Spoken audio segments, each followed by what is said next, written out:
Bonjour les enfants, mais aussi les grands. On est à notre dernier jour de conférence. Et l'histoire dont je vais vous parler est une des histoires les plus connues de la Bible. Je pense qu'au début de la vidéo, on vous a donné déjà quelques indices. Elle est triste, mais pour nous chrétiens, c'est une histoire qui nous rapporte de la joie.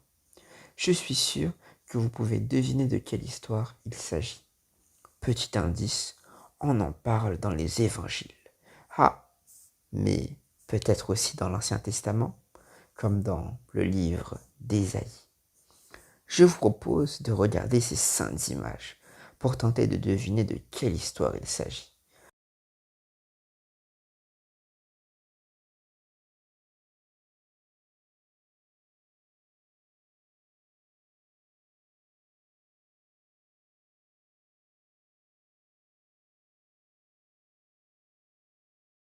Alors, vous avez trouvé?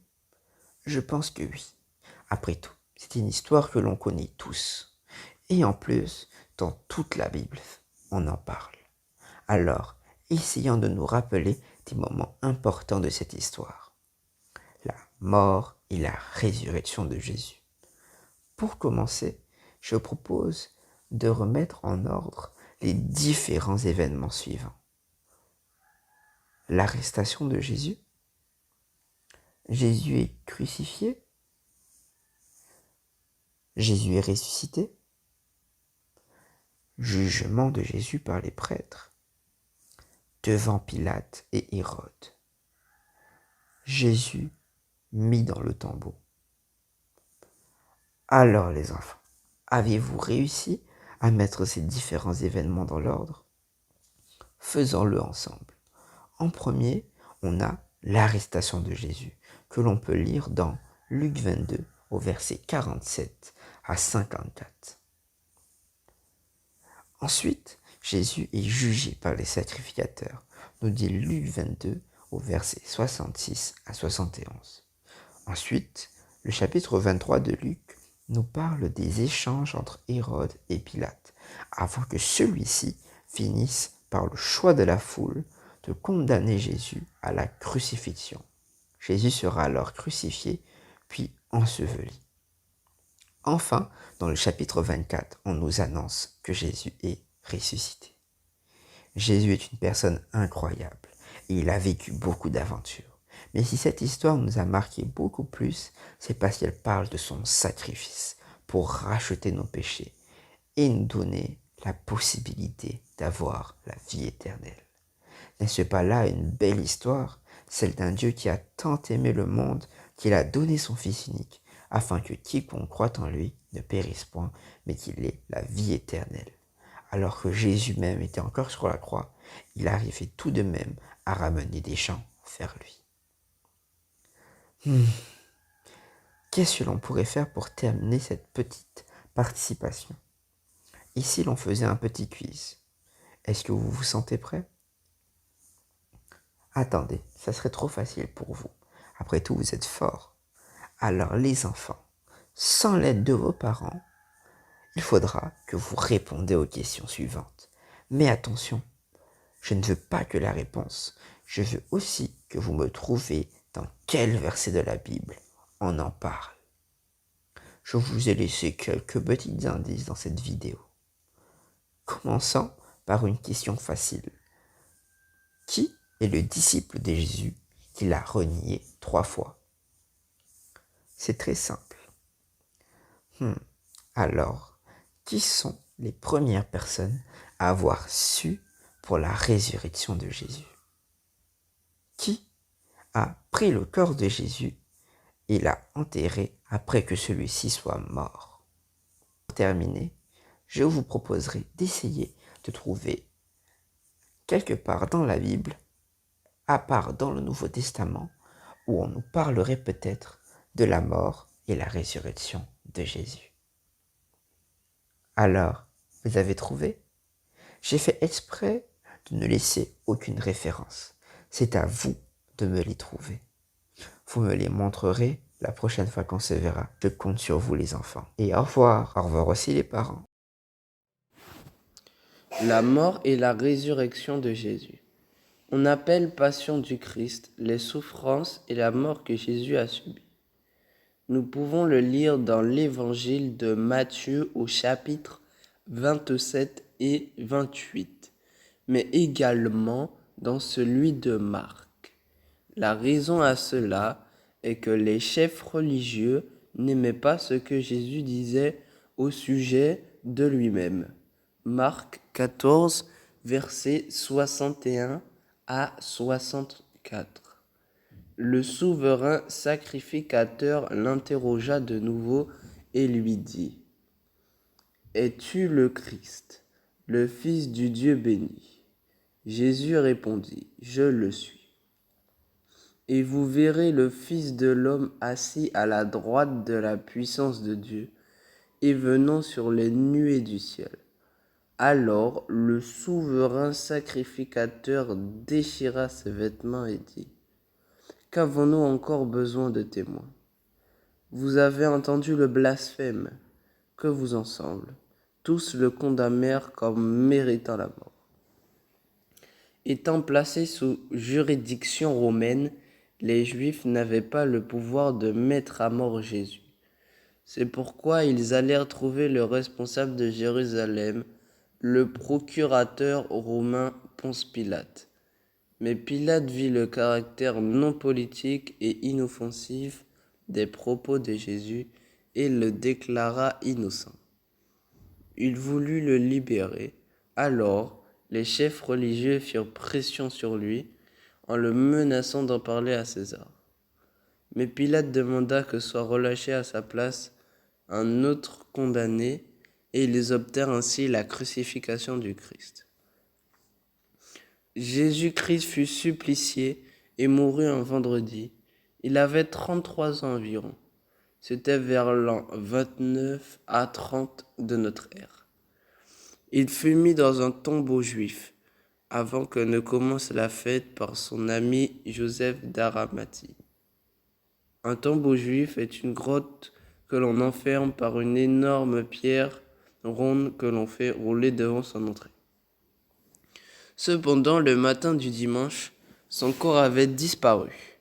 La Bible dit qu'il est ressuscité et qu'il a vécu encore 40 jours avec ses disciples avant de remonter au ciel. Jésus avait annoncé comment il mourrait et avait prévenu de sa résurrection. Il disait que sa mort était volontaire de sa part et qu'elle servait à sauver l'humanité. Selon les évangiles, Jésus est ressuscité et a montré ainsi qui il est vraiment, Dieu fait homme. Parce qu'il est retourné au ciel et qu'il est toujours vivant, il nous montre que la vie éternelle est une réalité à laquelle Dieu nous invite. En croyant en Jésus, nous avons maintenant la possibilité de faire une rencontre personnelle avec Dieu. C'est ce que Dieu désire, c'est ce qu'il nous offre. Il nous suffit d'accepter le sacrifice de Jésus pour nous et de vouloir recevoir sa force pour changer de vie.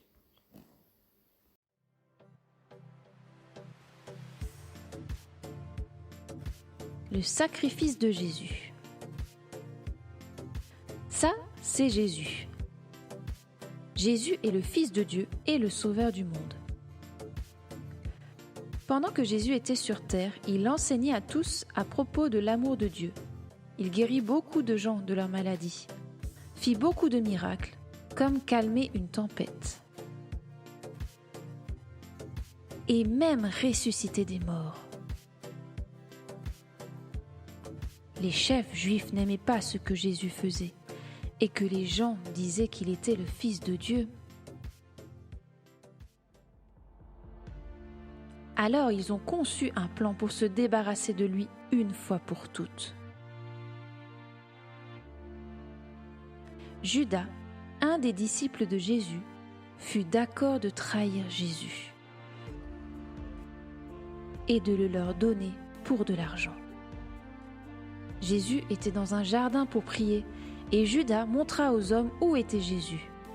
Jésus fut arrêté et emmené aux autorités de la région pour qu'ils puissent décider ce qu'ils feraient de lui. Jésus fut présenté devant le Haut Conseil et lui demandèrent s'il était le Messie, le Sauveur des Juifs. Ils lui demandèrent s'il se considérait comme le Fils de Dieu. « Tu dis que je le suis. » Et le conseil était furieux et proclamèrent que Jésus était coupable et qu'il méritait de mourir. Alors, ils ont emmené Jésus devant le chef romain Pilate. Et il entendit ce qu'on disait contre lui. Pilate ne pensait pas que Jésus avait fait quoi que ce soit de mauvais. Pour lui, Jésus était innocent. Alors Pilate leur dit qu'il punirait Jésus, puis le libérerait. Mais la foule commençait à crier de plus en plus fort « Crucifiez-le! Nous le voulons mort !» Et à cause de la pression de la foule, Pilate laissa Jésus avec les soldats romains pour qu'il soit crucifié.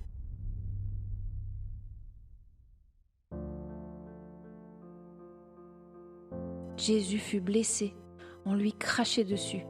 Ses habits ont été déchirés et on lui les a pris, et une couronne d'épines fut mise sur sa tête. On l'a frappé tellement fort qu'il ne pouvait à peine tenir seul sur ses jambes. Puis il a été forcé à porter sa croix tellement haut sur la montagne qu'il a eu besoin d'aide parce qu'il ne pouvait plus le faire lui-même. Une fois que Jésus arriva à l'endroit où il devait être crucifié, appelé Golgotha, les soldats l'ont cloué sur une croix et ont attendu qu'il meure. Pendant que Jésus était accroché à la croix, beaucoup de gens lui criaient « Si tu es vraiment le Fils de Dieu, sauve-toi toi-même !»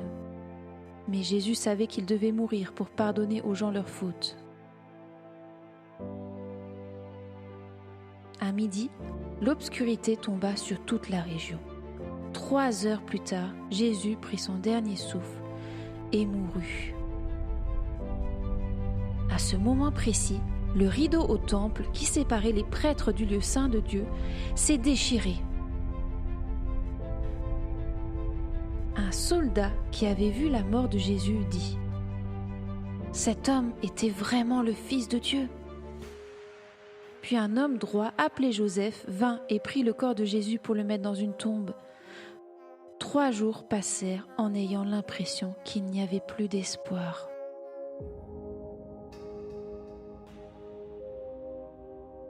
Mais très tôt, le dimanche matin, les femmes qui prenaient soin de Jésus sont allées voir son corps et trouvèrent sa tombe vide. Et Jésus n'était plus là. « N'ayez pas peur, dit l'ange. Jésus n'est pas là. Il est ressuscité. » Les femmes se souvinrent alors que Jésus leur avait dit qu'il reviendra à la vie le 3e jour.